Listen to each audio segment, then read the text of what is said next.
মাঝখানে হবে তো, যখন হবে এখন ঢুকবে, এখন হবে না, সব ঘেঁটে যাবে না।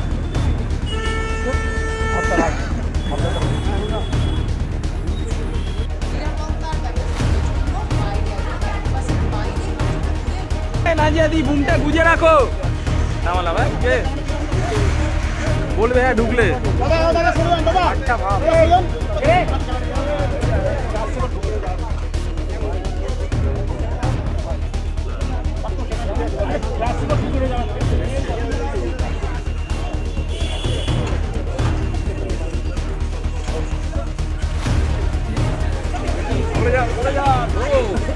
চলো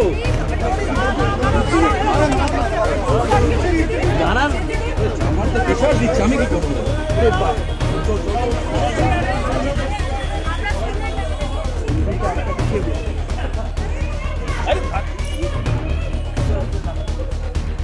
চলো পেছনে চলো।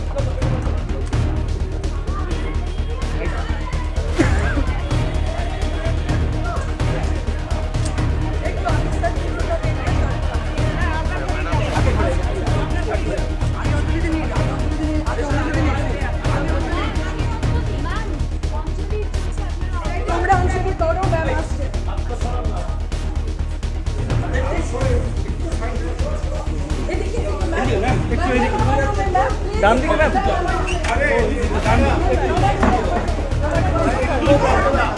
সরে আসুন, রাস্তাটাকে এগোতে দিন, একটু সাইড দিন, সরে যান। আরে আপনি তো বাচ্চাটাকে ছাড়ুন না প্লিজ। আরে কি হলো? ছবিটাই তো হলো, ধাক্কা ধাক্কি দেবেন না একদম।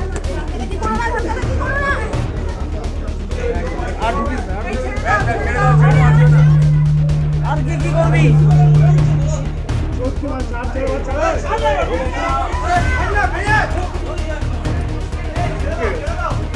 ঠিক আছে।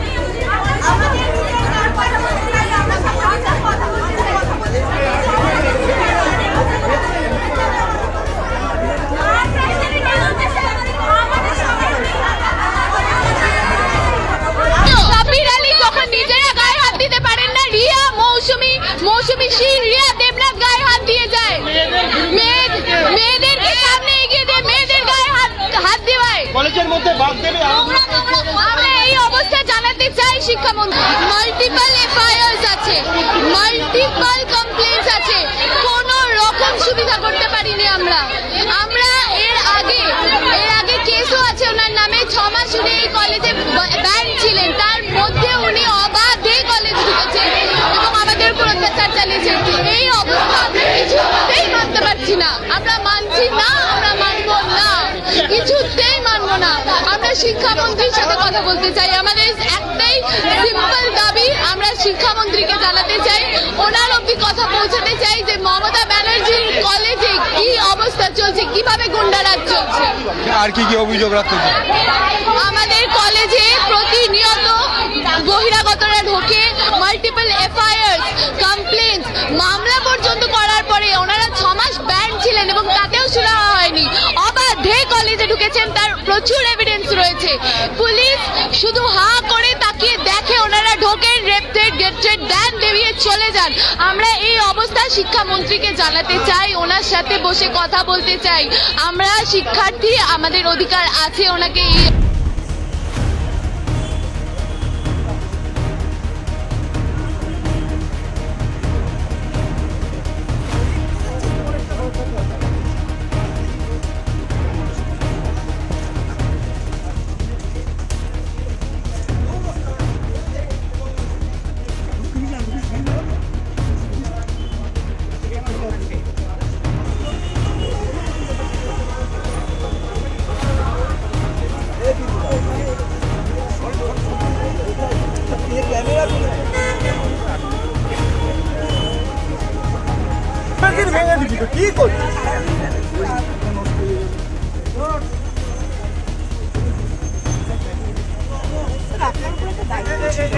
সামান্য হাইকোর্টের নির্দেশে একটা পুলিশি অ্যারেঞ্জমেন্ট করা হয়েছে যাতে এখানে সুস্থভাবে পুজো হয়।